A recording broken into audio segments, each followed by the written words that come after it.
বাংলাদেশ সরকার যারা দায়িত্বে রয়েছেন, যে সকল গোয়েন্দা সংস্থা, অত্যন্ত হাস্যকর বিষয় যে ওসমান হাদির তার উপরে যে আক্রমণ হয়েছে, এখন পর্যন্ত আপনারা যেই ফুটেজ দেখেছেন বা যাদেরকে শনাক্ত করা হয়েছে, এইটা আসলে কোনো গোয়েন্দা সংস্থা করে না, আমরা শনাক্ত করে তাদের কাছে এই ফুটেজ পাঠিয়েছি।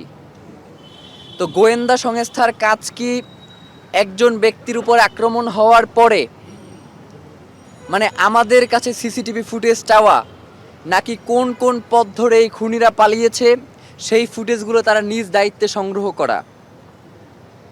রাত 10টার সময় সিআইডির একটা টিম এই হসপিটালে এসেছে, রাত 2টায়, দুঃখিত। তো রাত 2টায় ঘটনা হচ্ছে দুপুর 2টার, আর তারা এসেছে রাত 2টায়। মানে এটা তো একজন খুনির জন্য পালিয়ে যাওয়ার জন্য যথেষ্ট সময়।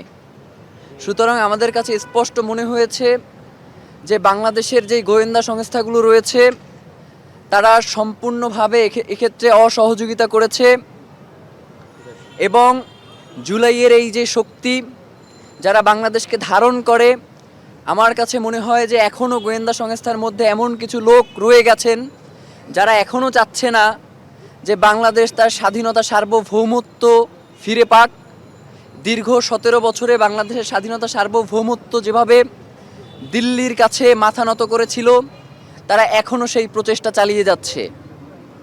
এবং ইতিমধ্যেই আমরা সংবাদ মাধ্যমের জানতে পেরেছি, এটা সম্ভবত 5 থেকে 10 মিনিট আগের ঘটনা, যে তারা বলেছে যে খুনি আমাদের প্রতিবেশী রাষ্ট্র ভারতে পালিয়েছে।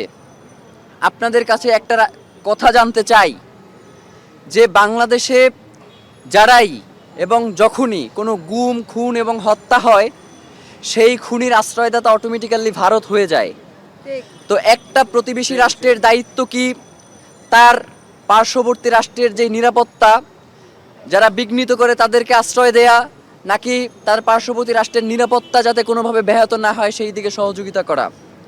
আমরা ইনকিলাব মঞ্চের পক্ষ থেকে আপনাদেরকে জানাতে চাই, যদি সত্যিই ভারতে এই খুনি পালিয়ে থাকে, তাহলে যেন অতি দ্রুত বাংলাদেশ সরকারের পক্ষ থেকে ভারতকে আহ্বান জানানো হয় খুনিকে হস্তান্তরের ব্যাপারে।